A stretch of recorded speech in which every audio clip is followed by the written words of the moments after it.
많은 사람이 입버릇처럼 쓰는 남성답다는 말은 자신감, 책임감, 용기 등을 상징하고 여성답다는 말은 아름다움, 의존성, 다소곳함 등을 상징한다. 그러나 이런 항목을 가진 성은 생물학적 기준의 섹스가 아니라 사회가 만든 성이며 시대에 따라 변하는 젠더이다.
귀납법은 사실 확률적 추론에 가깝기 때문에 파고드는 오류에 주의해야 합니다.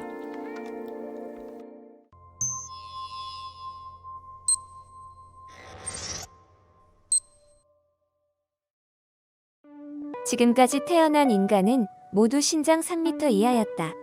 따라서 앞으로 태어날 사람도 모두 3m 이하일 것이다. 이것은 다수의 샘플로부터 일반적 진리를 도출한 귀납법으로 합리적인 추론이다.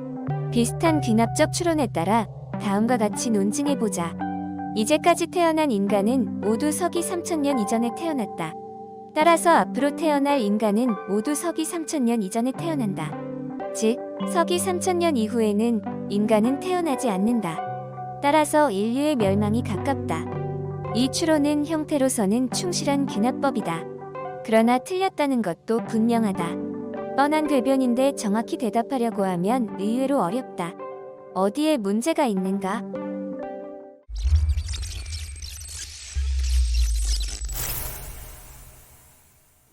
귀납법이기는 하지만 샘플이 편향됐으므로 무효입니다. 지금까지 태어난 인간은 모두 서기 3000년 이전에 태어났다 라고 하는 것은 진실입니다. 한 명의 예외도 없기 때문에 그야말로 귀납법의 샘플로서는 더할 나위 없다고 생각됩니다. 그러나 물론 그렇지 않습니다. 우리가 관찰할 수 있는 인간은 서기 3000년 이전에 태어난 인간으로 정해져 있습니다. 우리가 존재하는 시간적 위치 때문입니다. 따라서 여기서부터 우리가 관찰할 수 없는 것도 포함한 전체를 대상으로 이 관찰을 보편화할 수는 없습니다.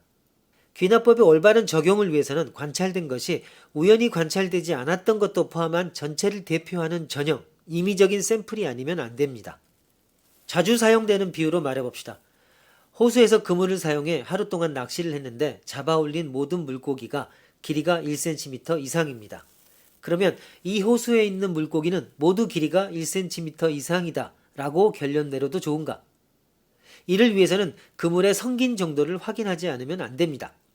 그물코가 1cm 미만인 물고기는 놓칠 정도로 엉성하면 아무리 퍼올려도 길이 1cm 이상의 물고기만 선택됩니다. 이러한 편향된 샘플로부터는 전체를 추측할 수 없습니다. 이러한 편향은 관측 선택 효과라고 불리며 이 편향을 보정하는 것이 통계조사 등의 중요한 절차입니다.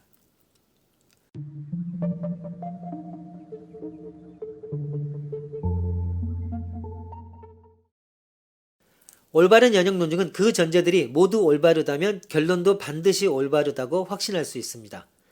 만일 전제들이 모두 올바른데도 결론이 올바르지 않다면 그 논증은 올바른 연역 논증이 아니라고 할 수 있습니다. 반면 귀납 논증은 올바른 전제들과 형식으로 이루어졌다고 해도 결론이 반드시 참이지는 않습니다. 지금까지 관찰된 모든 까마귀가 검은색이었다고 해도 다음번에 관찰될 까마귀가 100% 검은색이라고 확신할 수는 없습니다. 우리는 겨우 다음번에 관찰될 까마귀도 검은색일 확률이 매우 높다는 정도로 결론을 내릴 수 있을 뿐입니다. 귀납 논증을 이용할 때는 전제들이 결론을 얼마나 강하게 지지하는가를 염두에 두어야 합니다. 주어진 전제를 보고 그런 이유라면 그 결론이 맞을 것이다 라고 생각할 수 있다면 그 귀납 논증의 논리는 이치에 맞다고 할 수 있습니다. 다음 예를 살펴봅시다.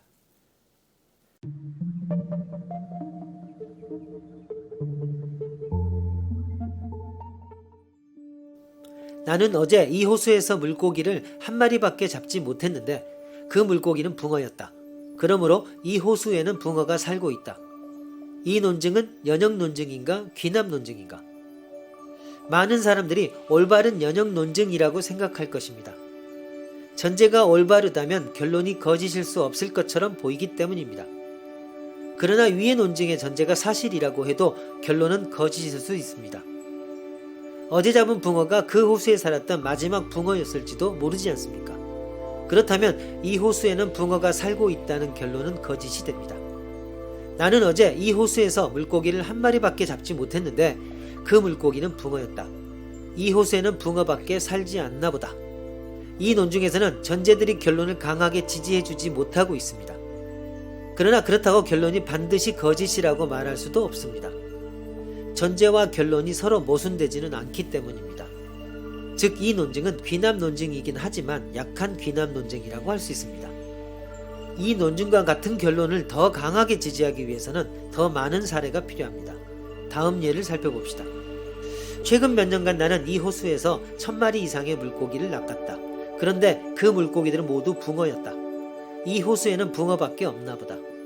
이 예에서도 여전히 결론이 확실히 사실이라고 단정할 수는 없습니다. 그러나 앞 논증에 비해서 결론이 훨씬 그럴듯하게 느껴집니다. 즉, 이 논증의 전제들이 앞의 전제들보다 결론을 훨씬 더 강하게 지지하고 있는 것입니다.